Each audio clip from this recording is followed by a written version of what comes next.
Hi friends, welcome to Ignited Minds. Today we are going to start a new lesson from your Footprints Without Feet book, Class 10 NCERT. The name of the lesson is The Necklace and it has been written by Guy de Maupassant. So let's begin the lesson. Matilda एक young and pretty lady थी जो शायद गलती से एक clerk की family में born हुई थी। वो फैमिली में बॉर्न होने की वजह से डाउरी में देने के लिए उनके पास कुछ नहीं था, ना ही उनके पास ऐसा कोई जरिया था कि वो किसी नोन या रिच पर्सन से शादी करके अपनी सारी इच्छाएं पूरी कर सके। उसके पास कोई होप्स नहीं थी कि कोई रिच एंड फेमस पर्सन को उससे प्यार हो जाए एंड उससे शादी कर ले। एंड सो उसने अपनी मर्जी ना होते हुए भी बोर्ड ऑफ एजुकेशन की ऑफिस में काम करने वाले एक पेटी क्लर्क से, एक छोटे क्लर्क से शादी कर ली। शादी के बाद मटिल्डा की लाइफ बहुत ही सिंपल थी, कोई कॉम्प्लिकेशंस या परेशानी नहीं थी, but she was not happy. वो हर वक्त ये सोचकर दुखी रहती थी कि लाइफ की सारी डेलिकेसीज, सारा अच्छापन, सारी लग्जरीज उसे मिलनी चाहिए, बट क्योंकि वो एक मिडिल क्लास क्लर्क की वाइफ थी, they can not afford the luxuries of life. उनका अपार्टमेंट भी उनकी पॉवर्टी को शो कर रहा था, जैसे कि फ्लैट की दीवारें पेंट के बगैर गंदी दिख रही थी, चेयर्स भी पुरानी होने की वजह से कहीं कहीं से फटी हुई थी। इन सब चीजों की वजह से उसे बहुत गुस्सा आता था एंड वो मेंटली हमेशा परेशान रहती थी। नाउ जब भी मटिल्डा डिनर सर्व करती थी एंड उसके हस्बैंड जब सर्विंग बोल खोलते थे तो बहुत खुश होकर कहते थे कि ओ वाओ, आज पॉट पाई बनी है, मुझे तो इससे ज्यादा अच्छी चीज पता ही नहीं है, ट्यूरिन यानी सर्विंग बोल। बट मटिल्डा वो तो एक बहुत ही बढ़िया romantic and elegant dinner imagine करती थी जहां सिल्वर प्लेट्स में मार्वेलस डिशेस सर्व की जाती हो। मटिल्डा के पास ना तो अच्छे कपड़े थे एंड ना ही अच्छे गहने, एंड उसे यही सब चीजें पसंद थी। ना मटिल्डा एक कॉन्वेंट स्कूल में पढ़ती थी एंड उसकी एक बहुत ही रिच क्लासमेट थी, बट मटिल्डा उसे मिलना ज्यादा पसंद नहीं करती थी क्योंकि वो जब उससे मिलकर अपने घर वापस आती थी तो वो बहुत दुखी होकर पूरा दिन रो के बिताती थी कि उसकी फ्रेंड के पास सब कुछ है, वो इतनी अच्छी लाइफस्टाइल जी रही है, बट उसके पास कुछ भी नहीं है। एक शाम उसके हस्बैंड एक बड़ा सा एनवेलप लेकर घर आए। एनवेलप मटिल्डा को देते हुए उन्होंने कहा कि देखो, मैं तुम्हारे लिए कुछ लाया हूँ। मटिल्डा ने क्विकली उस एनवेलप में से एक कार्ड निकाला जिस पर लिखा हुआ था कि madam George Ramponneau and minister of public instruction, उन्होंने मिस्टर एंड मैडम लुजेल को 18 जनवरी की शाम को मिनिस्टर के रेसिडेंस पर डिनर के लिए इनवाइट किया है। नाउ मटिल्डा के हस्बैंड को भी पता था कि मटिल्डा किस तरह की लाइफ जीना चाहती है एंड सो उसे लगा कि ये इनविटेशन कार्ड देखकर वो बहुत खुश हो जाएगी, बट हुआ एकदम ऑपोजिट। मटिल्डा ने उस इनविटेशन कार्ड को गुस्से एंड हेट्रेड के साथ फेंक दिया एंड कहा कि तुम क्या चाहते हो, मैं इस इनविटेशन कार्ड का क्या करूं? ये सुनकर उसके हस्बैंड ने कहा कि मुझे लगा कि तुम ये देखकर बहुत खुश हो जाओगी, तुम्हें बाहर जाना अच्छा लगता है बट तुम कभी बाहर जा नहीं पाती, एंड आज हमें ये मौका मिला है कि हम अच्छे एंड बड़े लोगों को मिल पाए। हर कोई चाहता था कि ये इनविटेशन कार्ड उनको मिले, बट सिलेक्टेड लोगों को ही ये इनविटेशन कार्ड मिला है। वहां पर पूरा ऑफिशियल वर्ल्ड होगा एंड तुम्हें वहां पर अच्छा लगेगा। मटिल्डा ने बड़े गुस्से से अपने हस्बैंड की तरफ देखा एंड कहा कि तुम्हें क्या लगता है, इतनी बड़ी जगह पर जाने के लिए मैं पहनूं क्या? मेरे पास एक अच्छा एंड कॉस्टली आउटफिट भी नहीं है। नाउ इसके बारे में तो उसके हस्बैंड ने तो सोचा ही नहीं था एंड वो घबरा कर स्टैमर करते हुए कहने लगा कि क्यों, हम जब थिएटर गए थे तब तुमने जो ड्रेस पहनी थी वो तो बहुत ही अच्छी थी। अब मटिल्डा रोने लगी। ये देखकर उसका हस्बैंड बड़ा ही हैरान एंड शॉक था। वो स्टैमर करते हुए मटिल्डा को पूछता है कि व्हाट इज द मैटर, तुम रो क्यों रही हो? मटिल्डा ने अपने गुस्से को, अपने इरिटेशन को बड़ी मुश्किल से कंट्रोल करते हुए अपने आंसू पोंछ कर कहा कि नथिंग, बात सिर्फ इतनी ही है कि मेरे पास कोई ढंग का ड्रेस नहीं है and so I can not go to this party. ये इनविटेशन कार्ड तुम अपने किसी कुलीग को दे दो जिसके पास इस पार्टी में जाने के लिए सूटेबल ड्रेस हो। ये सुनकर उसका हस्बैंड तो बहुत दुखी हो गया, बट मटिल्डा को समझाते हुए उसने कहा कि इस पार्टी में पहनने के लिए एक अच्छे ड्रेस ड्रेस का क्या कॉस्ट होगा। एक ऐसी ड्रेस जो सिंपल हो एंड तुम और ओकेशंस पर भी इसे पहन सकती हो। नाउ मटिल्डा सोचने लगी क्योंकि वो ऐसा अमाउंट बताना चाहती थी कि जिसे सुनकर उसका हस्बैंड उसे फटाक से मना ना कर दे एंड ऐसा भी ना हो कि वो अमाउंट सुनकर डर जाए क्योंकि वो था तो एक मिडिल क्लास क्लर्क। सो मटिल्डा ने फाइनली हिचकिचाते हुए कहा कि मैं एग्जैक्ट अमाउंट तो नहीं कह सकती बट 400 फ्रैंक्स में मेरी ड्रेस आ जाएगी। अब ये सुनकर मटिल्डा के हस्बैंड का चेहरा तो एकदम फिक्का पड़ गया क्योंकि उसने 400 फ्रैंक्स ही बचाए थे एक गन खरीदने के लिए, क्योंकि उसके कुछ फ्रेंड्स संडे को लार्क्स का शिकार करने गए थे एंड उसे ऐसे ही किसी हंटिंग पार्टीज में नेक्स्ट समर अपने दोस्तों के साथ जाना था and so he had saved 400 Franks. अब उसने अपना गन खरीदने का प्लान पोस्टपोन कर दिया एंड मटिल्डा को 400 फ्रैंक्स देकर एक अच्छा सा ड्रेस खरीदने के लिए कहा। नाउ पार्टी का दिन नजदीक आ गया and again she was sad. उसे दुखी देखकर उसके हस्बैंड ने कहा, तुम्हारी ड्रेस तो रेडी है तो फिर अब प्रॉब्लम क्या है? तुम पिछले 2-3 दिनों से काफी अजीब तरह से बिहेव कर रही हो। तो इस पर मटिल्डा ने कहा कि मैं बहुत ज्यादा परेशान हूँ, गुस्से में हूँ कि पार्टी में जाने के लिए मेरे पास कोई ज्वेल नहीं है। ऐसा दिखेगा जैसे मैं बहुत गरीब हूँ। इससे तो अच्छा है कि मैं इस पार्टी में ही ना जाऊं। तो इस पर उसके हस्बैंड ने सजेस्ट किया कि तुम फ्लावर्स की ज्वेलरी पहन लो ना, वो बहुत ही फैशनेबल एंड डिसेंट लगेगी। मटिल्डा को तो ये आइडिया बिल्कुल पसंद नहीं आया। उसने अपने हस्बैंड को मना करते हुए कहा कि इतनी सारी रिच वुमेन के बीच में मैं इस तरह से गरीबों वाली ज्वेलरी पहनकर जाऊं तो इससे ज्यादा इंसल्टिंग कोई चीज ही नहीं होगी। तभी उसके हस्बैंड को एक आइडिया आता है कि तुम अपनी स्कूल फ्रेंड मैडम फॉरेस्टर से उसकी ज्वेलरी थोड़े टाइम के लिए बोरो क्यों नहीं कर लेती।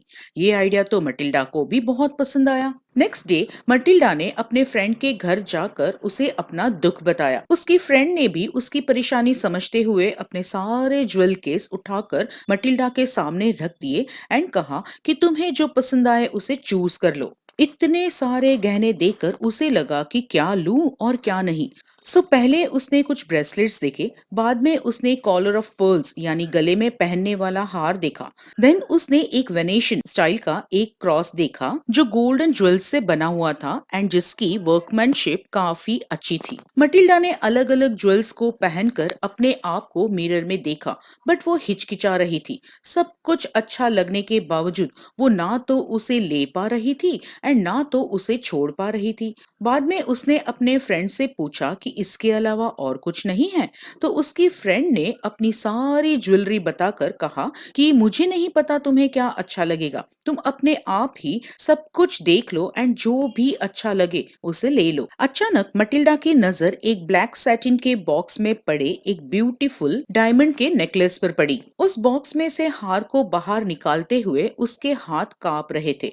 उसने उस हार को अपने गले में लगाया एंड उस ड्रेस के साथ पहनकर देखा। She was very happy as it looked very beautiful, aesthetic यानी जॉयफुल। मटिल्डा ने घबराते हुए अपनी फ्रेंड से पूछा कि क्या तुम मुझे ये वाला हार दे सकती हो, सिर्फ ये? तो उसकी फ्रेंड ने कहा हाँ हाँ जरूर। मटिल्डा ये सुनकर इतनी खुश हो गई कि उसने अपनी फ्रेंड को बड़े प्यार से गले लगा लिया and went away with her treasure. Party वाले दिन मटिल्डा सबसे सुंदर दिख रही थी। वो बड़ी ही ग्रेसफुल दिख रही थी, ग्रेशियस थी, स्माइल कर रही थी and she was full of joy. All the man noticed her, उसका नाम पूछ रहे थे and they wanted to be introduced to her. इतना सारा अटेंशन एंड तारीफ मिलने के बाद वो बहुत खुश थी। उसकी खुशी का कोई ठिकाना नहीं था। इतने सालों की उसकी इच्छा आज पूरी हुई थी and so she was very happy with this victory. Matilda and उसके हस्बैंड सुबह 4 बजे अपने घर पहुंचे। आधी रात से ही उसके हस्बैंड अपने 3 फ्रेंड्स के साथ एक सैलून में सो रहे थे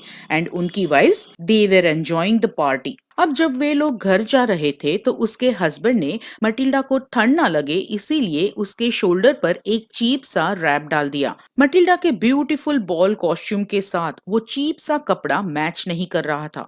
नाउ पार्टी की बाकी सब विमेन ने तो फर के बने हुए कॉस्टली रैप्स पहने हुए थे।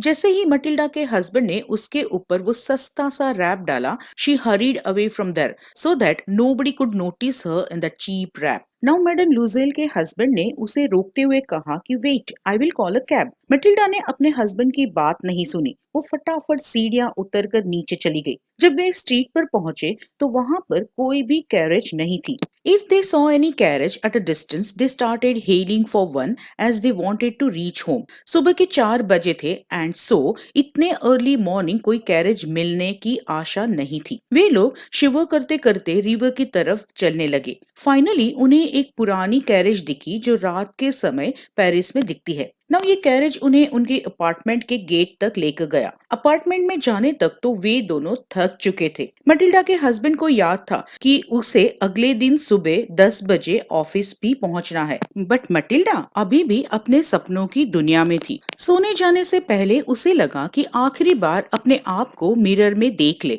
And so she removed her wrap from her shoulder. But जैसे ही उसकी नजर अपने गले पर पड़ी वो जोर से चिल्लाई क्योंकि वो ब्यूटीफुल नेकलेस उसके गले में नहीं था। उसके हस्बैंड अभी पार्टी का ड्रेस चेंज ही कर रहे थे एंड मटिल्डा को यूं जोर से चिल्लाते हुए सुनकर पूछने लगे व्हाट्स द मैटर। तो उसने घबराकर कहा कि मेरे पास मैडम फॉरेस्टर का नेकलेस नहीं है। उसका हस्बैंड भी घबरा गया एंड कहने लगा इट्स नॉट पॉसिबल। बाद में तो उन लोगों ने उस नेकलेस को हर जगह ढूंढना शुरू कर दिया। They searched for the necklace in the folds of the dress, in the folds of the cloak, in the pocket, everywhere, but they couldn't find it. अब उसका हस्बैंड उसे पूछता है कि क्या तुम्हें याद है कि वो तुम्हारे गले में ही था जब हम मिनिस्टर के घर से बाहर निकले थे?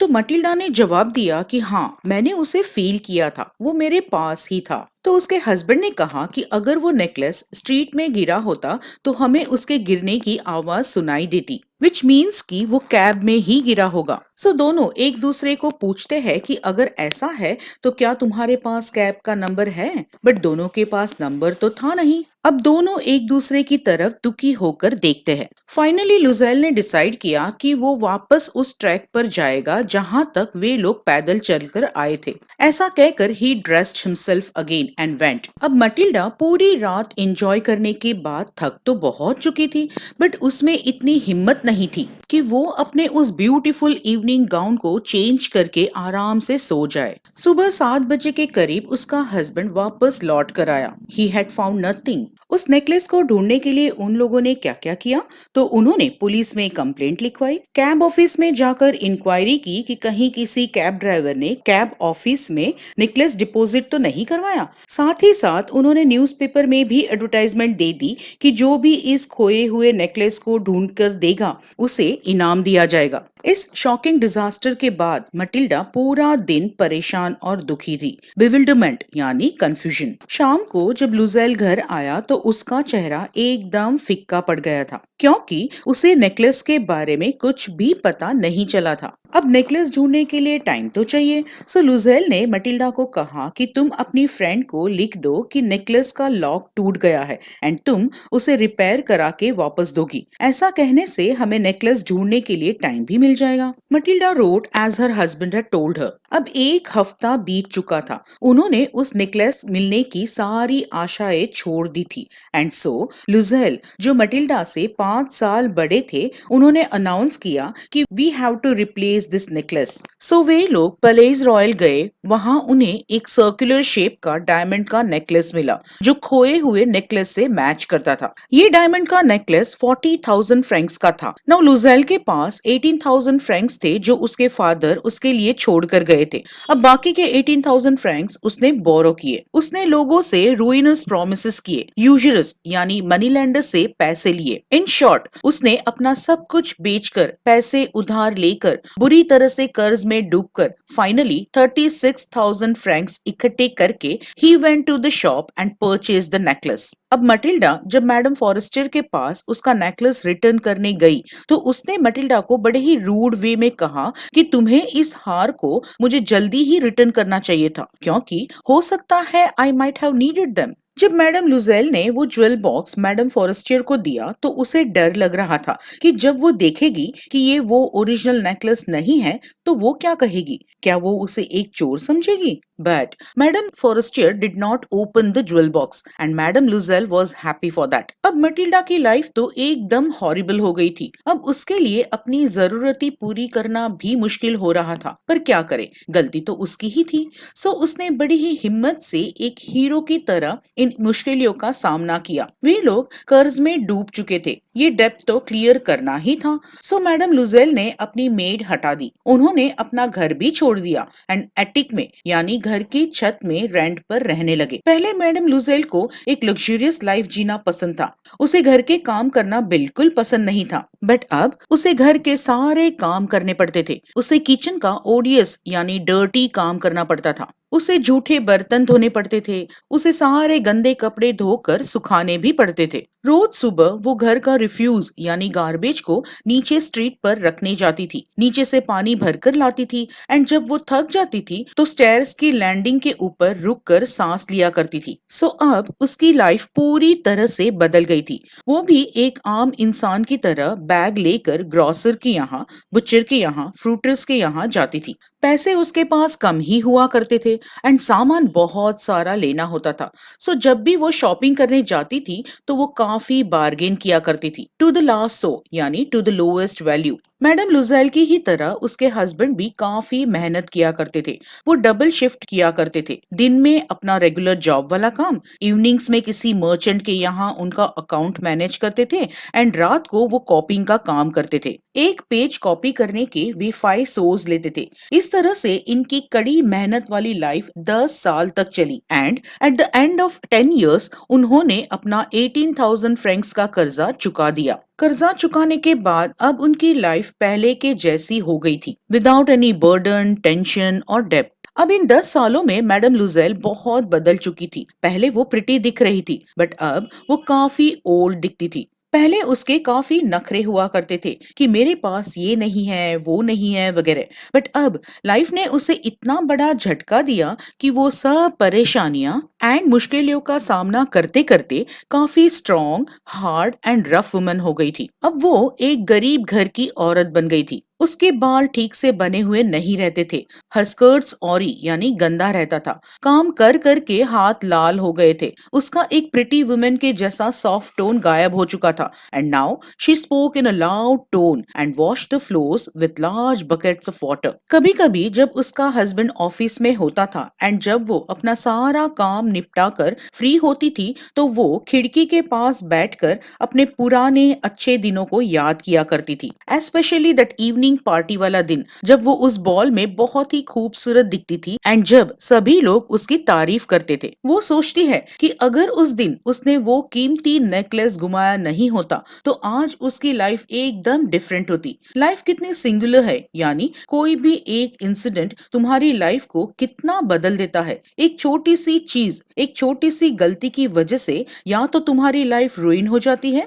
तबाह हो जाती है, या तो बच जाती है। एक संडे मैडम लुजेल अपनी सारी परेशानियां, थकान, काम सबको पीछे छोड़कर अपने आप को फ्रेश करने के लिए शॉन्ज़-एलीज़े में वॉक लेने आई थी। तभी अचानक उसकी नजर एक लेडी पर पड़ी जो अपनी बच्ची को घुमाने लाई थी। ओह, वो तो मैडम फॉरेस्टर थी। She was still looking young, pretty and attractive. Madam Loisel को लगा कि मुझे उससे बात करनी चाहिए कि नहीं। Then she thought, why not? अब तो मैंने मेरा डेब्ट भी क्लियर कर लिया है, नेकलेस भी वापस दे दिया है, तो अब मुझे उससे मिलकर सब कुछ सच सच बता देना चाहिए। After all it's been 10 years। And उसने मैडम फॉरेस्टर के पास जाकर उसे विश करते हुए कहा, गुड मॉर्निंग जैन। अब मैडम फॉरेस्टर तो बहुत हैरान हो गई कि ये कोई आम सी लेडी मुझे अपने नाम से बुला रही है एंड सो स्टैमर करते हुए उसने कहा कि मुझे लगता है आपसे कोई गलती हो गई है, I do not know you. जब मटिल्डा ने बताया कि मैं मैडम लुजेल हूँ तो वो तो एकदम हैरान रह गई and said, oh my poor Matilda, तुम में तो काफी बदलाव आ गया है, यू हैव चेंज्ड। तो मटिल्डा ने कहा कि हाँ, जब हम लास्ट मिले थे, that is when I return the necklace, तब से हमारा थोड़ा सा बुरा वक्त चल रहा है एंड सब तुम्हारी वजह से। तो फॉरेस्टर ने कहा, मैंने क्या किया, मेरी वजह से कैसे? तो इस पर मटिल्डा ने कहा कि क्या तुम्हें याद है, तुमने मुझे मिनिस्टर की पार्टी में पहनने के लिए एक डायमंड का हार दिया था? फॉरेस्टर ने कहा कि हाँ, मुझे याद है। जब मटिल्डा ने कहा कि मैंने उसे गुमा दिया था तो फॉरेस्टर ने कहा कि ऐसा कैसे हो सकता है, तुमने तो मुझे वो रिटर्न कर दिया था। तो तो मटिल्डा ने उसे सब कुछ एक्सप्लेन किया कि मेरे से वो नेकलेस खो गया था एंड सो मैंने तुम्हें दूसरा एग्जैक्टली सेम नेकलेस खरीद कर दिया था एंड हमें इतना कॉस्टली नेकलेस के पैसे चुकाने के लिए 10 साल लग गए क्योंकि हमारे पास कुछ भी नहीं था। हमने वो नेकलेस के लिए लिया हुआ सारा कर्ज चुका दिया है। It's all over and now I am satisfied that there is no burden और डेप्ट इन अवर लाइफ।